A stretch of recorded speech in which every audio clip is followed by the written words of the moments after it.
Hello, everyone. Welcome back to the new apologetic series that we're doing on the divinity of the Son of Man. In fact, we want to call it the divine Son of Man of Daniel. And we're talking about, of course, the prophet Daniel and his reference to someone like the Son of Man in Daniel chapter 7, verses 13 to 14. Of course, the reason why I wanted to focus on this has to do with the fact that many times our Muslim friends, and I'm sure there's others as well, that assume just because Jesus called himself the Son of Man in many occasions, that mean his divinity is absent from that. In other words, they say if he was so excited to call himself the Son of Man many times, and he used it more probably often than any other descriptions of himself, then how come you, as a follower of Jesus, insist that he's divine?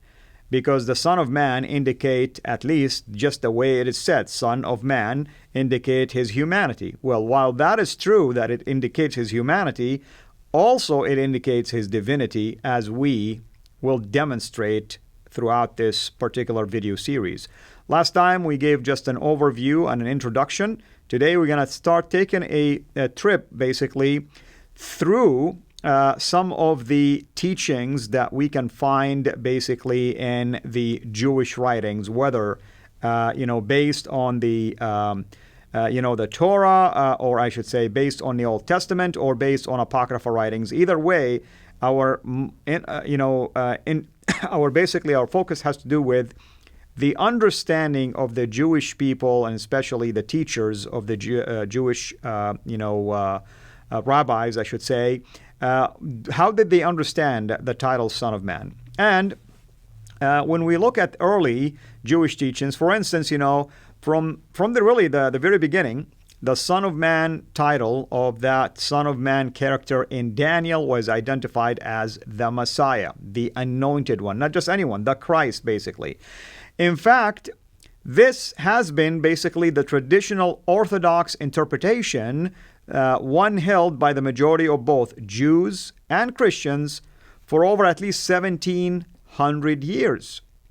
I mean, even noted in one of the critical liberal commentaries, one of the liberal biblical commentaries or scholars, admitted the fact, the following. He says, traditional interpretation, basically the earliest interpretations and adaptations, and I'm reading a quote here, of the one like a human being, Jewish and Christian alike, assume that the phrase refers to an individual and is not a symbol for a collective entity. In other words, whenever that's used, we're talking about a specific individual, not talking about maybe a group of people or something to that extent. Now, in the Similitudes of Enoch, that's a book basically, First Enoch, chapter 46, verse 1, the white-headed head of days, that's what he was called in there, is accompanied by one whose face had the appearance of a man. It's almost like this is an allusion to Daniel chapter 7, where you have the Ancient of Days, the Father has white-headed, white hair, and accompanied in chapter 7, verse 13, it says, and I saw in a vision one like the Son of Man approaching the Ancient of Days. So that's what is referred to here. Basically had the appearance of a man, and his face was full of grace, like one of the holy angels. He is explicitly called Messiah or Anointed One in basically in First Enoch 48 verse 10, or First Enoch 52 verse 4, and this name was named before, and his name, I should say, was named before creation. He was chosen one before creation even began. In other words, he pre-existed, technically speaking. You find this also in First Enoch chapter 48, verse 3. And by the way, I just want to give credit to my dear brother Sam Shamaun, because most of my research that I've done had to do with a number of things that he himself has wrote on. So I just want to give credit to my dear brother here for that. Now, in fourth Ezra, or the book of Ezra, the fourth letter, if you wish, or the fourth book, that's another apocryphal writing, chapter 13, 4 Ezra 13, the man who rises from the sea and flies with the clouds of heaven, again, flying with the clouds of heaven indicate a divine person, is also a messianic figure, but like that Son of Man in the similitudes, again referring back to Enoch. He is a pre-existent, meaning before creation, and he existed with the Father for all of eternity, supernatural figure, right?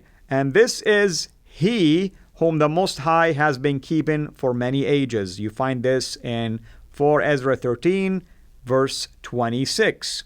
Okay?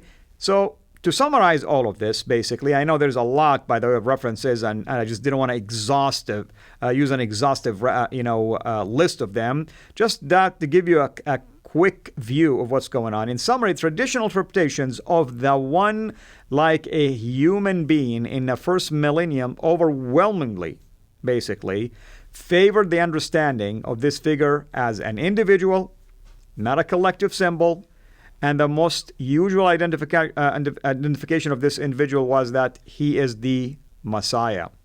But in the earliest adaptations of the vision, like the similitudes, or 4th Enoch, Ezra, and the Gospels also, the figure in question had distinctly supernatural characteristics. Okay, here's another source.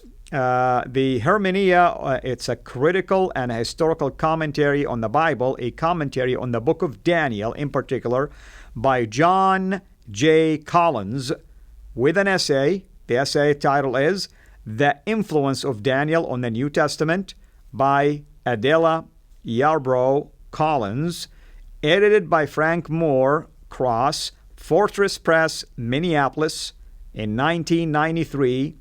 Pages 306 all the way to 308. Okay? Pages 306 to 308. We read the following. The Messianic interpretation remained standard in both Jewish and Christian traditions to the Enlightenment, but is rarely defended in recent times. Okay?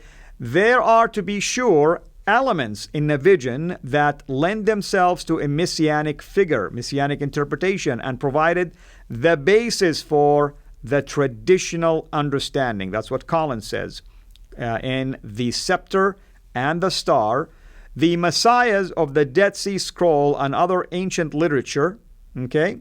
In chapter 2, the fallen booth of David, Messianism, and the Hebrew Bible, in page 36, okay? Messianism and the Hebrew Bible in page 36 of this source that I just mentioned. Conservative biblical scholars such as Stephen R. Miller, concurs also. He says, third, in his discussion of this figure, only one person may properly be identified as the Son of Man, and that person is Jesus Christ, as the New Testament, apostles, and Christ himself confirmed. Montgomery also acknowledges that the messianic view is the eldest and in past Jewish and Christian exegesis, the prevailing opinion.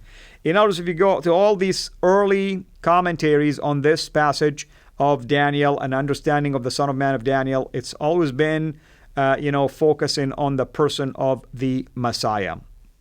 Okay, for example, over 1,500 years ago, Jerome himself, Saint Jerome, who wrote the Vulgate in the Latin, basically, the Latin Vulgate.